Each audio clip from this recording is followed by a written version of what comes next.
Comment éviter le stress et le mal-être dans l'avion? Les personnes qui font face à du stress et à un mal-être dans l'avion souffrent inutilement. Le transport aérien est le plus sûr de tous et les probabilités d'avoir un accident sont plus qu'infimes. Le mieux est de s'informer et de ne pas nourrir de pensées négatives à ce sujet.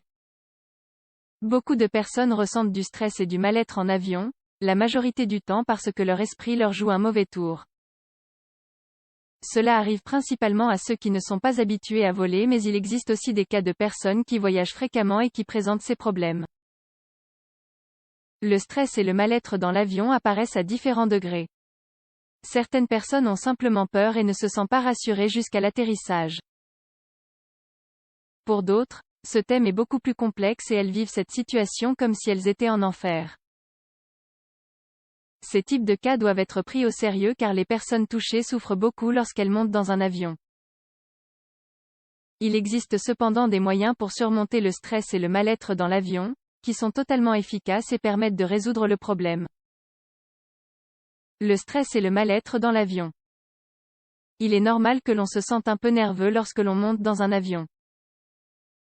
Nous sommes des êtres terrestres et, par conséquent, nous nous sentons beaucoup plus à l'aise sur la terre ferme.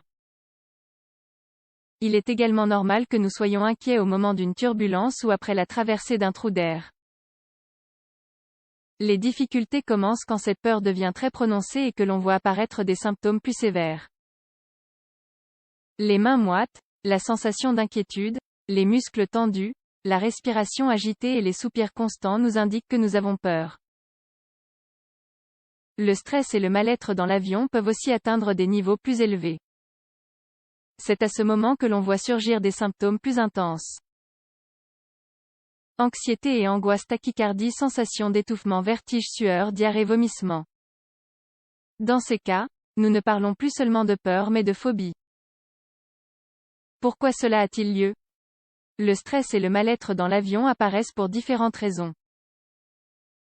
Le plus habituel est qu'il s'agisse du fruit de deux facteurs: le manque d'information et les fausses croyances. Le manque d'information est lié à la méconnaissance de la façon dont les avions fonctionnent et des procédures et gestions que l'on doit effectuer pour prendre un vol. L'ensemble de stimuli peu compréhensibles génère de la nervosité. Lors de l'embarquement et pendant toute la durée du vol, on retrouve toute une série de signaux d'avertissement et de faits qui peuvent alarmer, alors qu'il n'y a aucune raison de l'être. L'ordre de rester assis ou d'ajuster sa ceinture ainsi que le fait de voir les lumières baissées ou autres peuvent troubler les personnes. Cependant, le facteur qui a le plus de poids est celui des fausses croyances. Lorsqu'un accident aérien se produit, les médias le mettent immédiatement en avant, nous avons donc tendance à croire que voler est synonyme de tragédie. Par ailleurs, il existe beaucoup de films sur ce sujet et cela aide à nourrir ces peurs sans fondement. On retrouve aussi le cas de personnes qui souffrent déjà d'anxiété et pour qui l'expérience du vol est une angoisse de plus dans leur état d'inquiétude constant. Enfin, il y a celles qui ont eu des expériences négatives pendant un vol et qui revivent ces craintes quand elles montent dans un avion. Comment éviter cela? Pour éviter le stress et le mal-être dans l'avion, la première clé consiste à préparer son voyage suffisamment à l'avance.